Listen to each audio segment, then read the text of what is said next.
శ్రోతలందరికీ నమస్కారం. ఈరోజు రమ్మని పిలచిందిరా ఊర్వశి కథతో మీ ముందుకు వచ్చాను. రచన పఠనం విజయలక్ష్మి.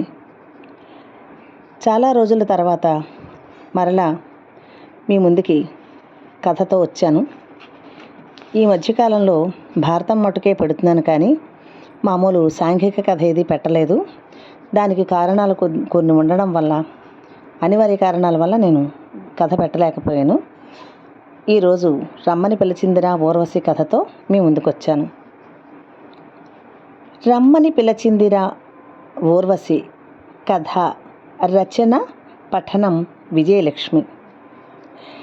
రాత్రి 8 గంటలైంది.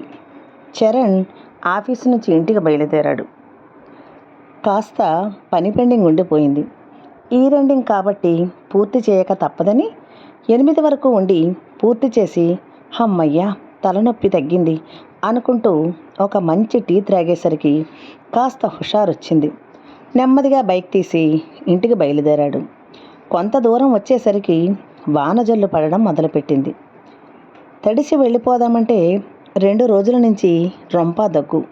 అందుకే ఆలోచించి బస్సు షెల్టర్ కనిపిస్తే ఆగి షెడ్లోకి వెళ్ళాడు.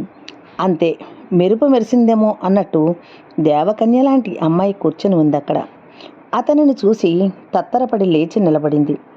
ఎవరి రాకా శశి అనిపించింది మొదటిసారిగా చరణ్కు. 30 ఏళ్ళు ఉంటాయి. పెళ్లి కాలేదు. మంచి అందగాడు, మంచి హుందాగా పర్సనాలిటీగా ఉంటాడు. అతను కొంత దూరం వెళ్ళి కూర్చున్నాడు. కానీ చూడకూడదనుకున్న అతని మనసు ఆమె మీదకు మరలుతోంది. ఆ అమ్మాయి ఒద్దికగా కూర్చుంది. అసలు ఇంత అందమైన అమ్మాయి భూమి మీద పుట్టిందా, లేకపోతే అప్సరస ఊర్వశిగాని దిగి వచ్చిందా అనుకున్నాడు. ఇప్పటి వరకు ఇంత అందమైన అమ్మాయిని అతను చూడలేదు. ఏ అమ్మాయి వైపు ఇలా వెనక్కి తిరిగి చూడనూ లేదు.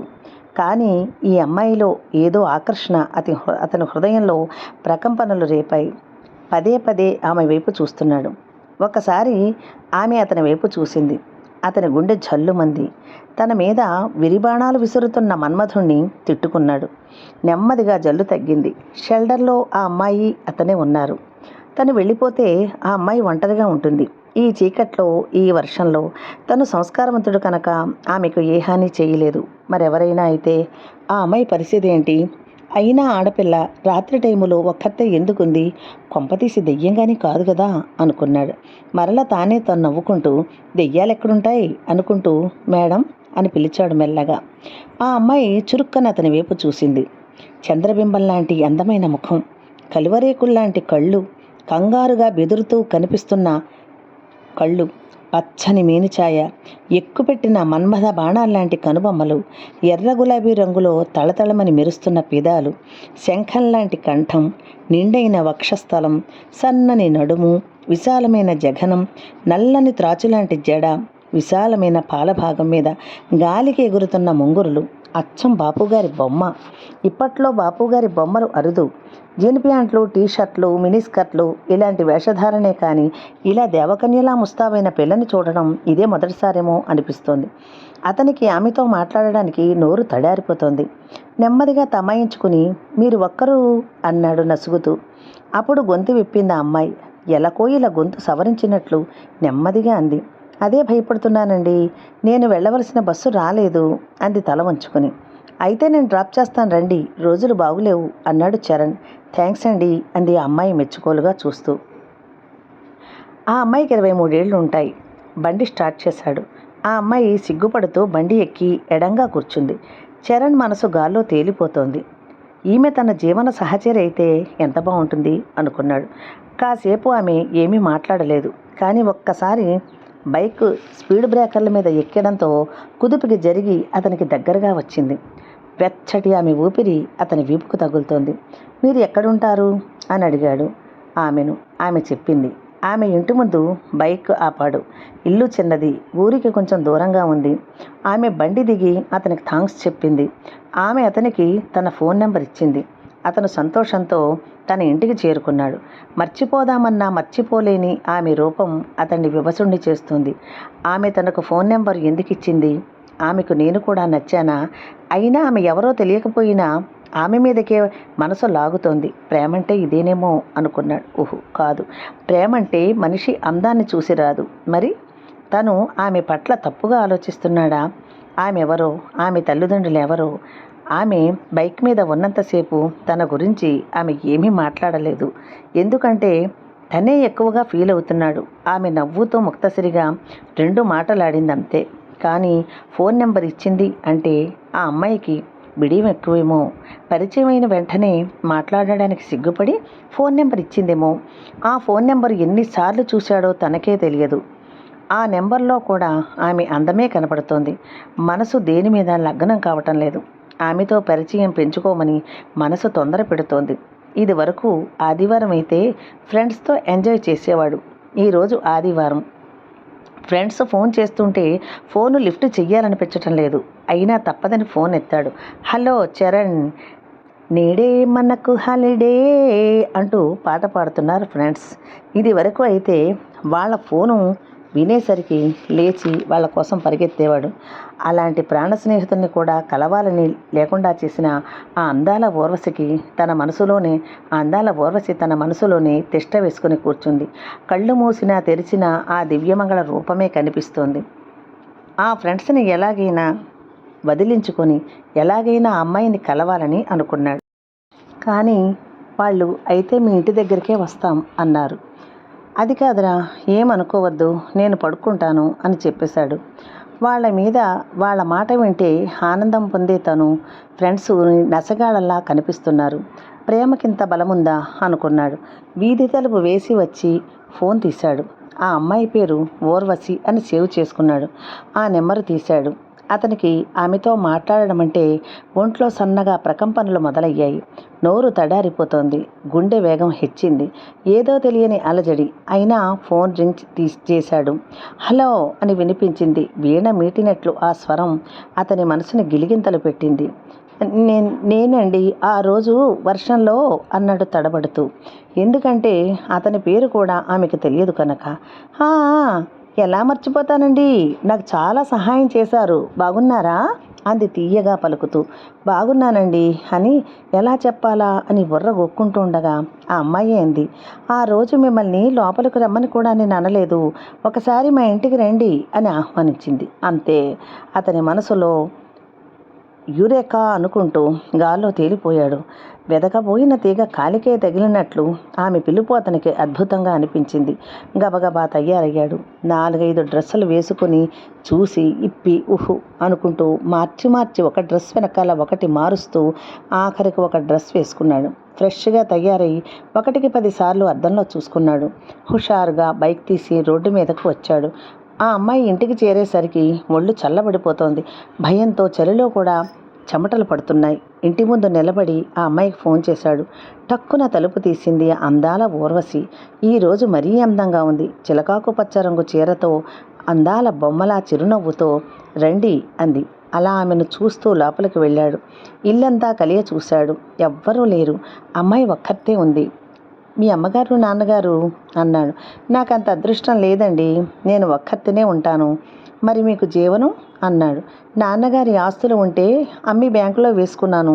దాంతో నా జీవితం గడుస్తోంది అంది నెమ్మదిగా. మరి పెళ్లి చేసుకోవచ్చు కదా అన్నాడు ఆశగా. నన్నెవరు చేసుకుంటారండి అంది నిరాశగా. అదేంటండి, మీకేం తక్కువ అన్నాడు చరణ్. అన్నీ తక్కువే. అమ్మా నాన్న లేరు, తోబుట్టువులు లేరు, చుట్టాలు పక్కాలు ఉన్నారు, కానీ నేనే దూరం పెట్టాను. ఎందుకంటే ఒంటరి అమ్మాయి మీద కంటే డబ్బును కాంక్షించేవారే ఈ లోకంలో ఎక్కువ. అందుకే నేను ఎవరితోనూ టచ్లో లేను. ఈ చిన్న ఇల్లు ఉంది, ఇలా బ్రతుకు ఈడుస్తున్నాను. ఆ రోజు కాస్త నలతగా ఉంటేను హాస్పిటల్కి వెళ్ళాను. ఆ రోజు మీరు కనిపించకపోతే నా పరిస్థితి ఏమిటని ఇప్పటికీ అనుకుంటూ ఉంటాను అంది.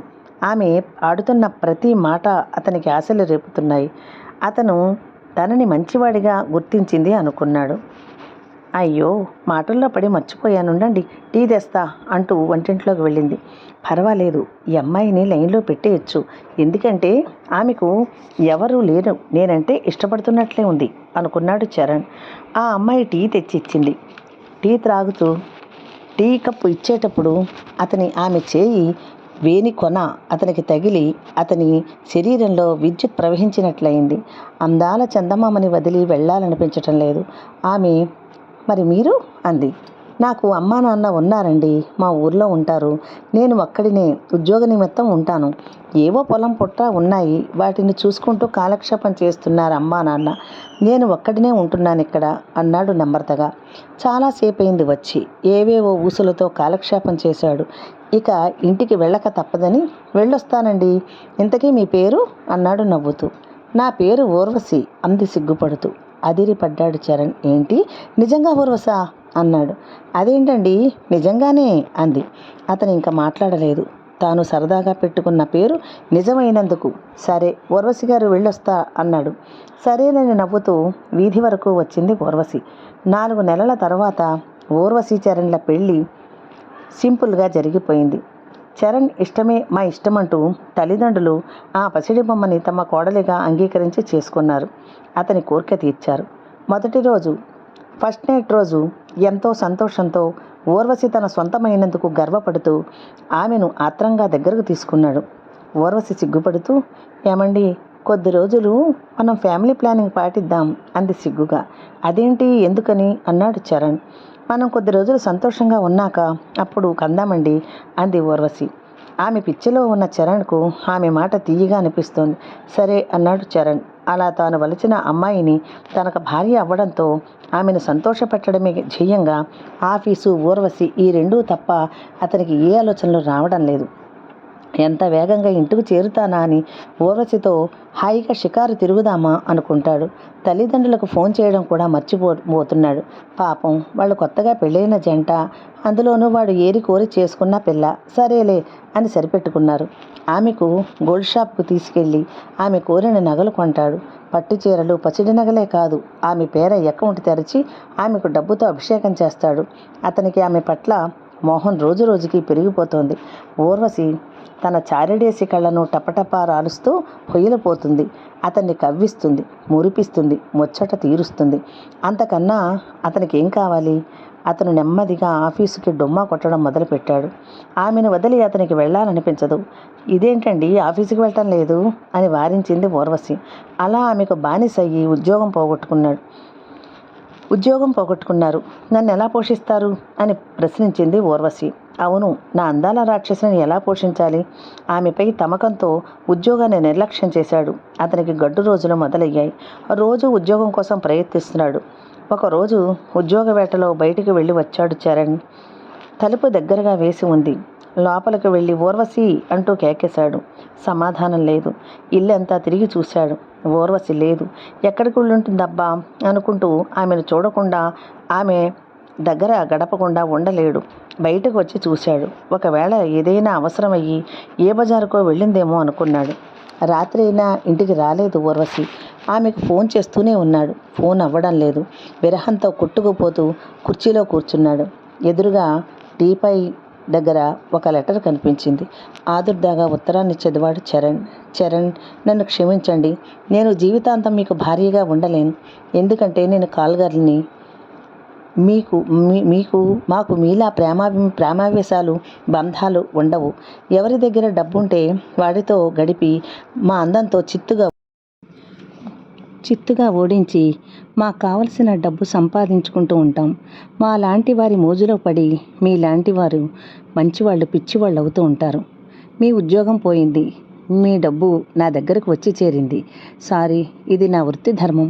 అప్సరసలు ఎప్పుడూ తపోభంగం చేయడానికే పుడతారు తప్ప కాపురాలు చేస్తూ కూర్చోరు.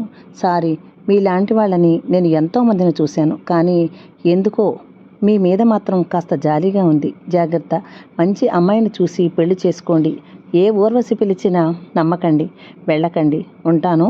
ఇట్లు మీకు ఏమీ కాని మీ ఊర్వశి అని వ్రాసి ఉంది. మోసపోయిన చరణ్కి ఇప్పుడు ఊర్వశి పరమ అనాకారిగా కనిపిస్తోంది.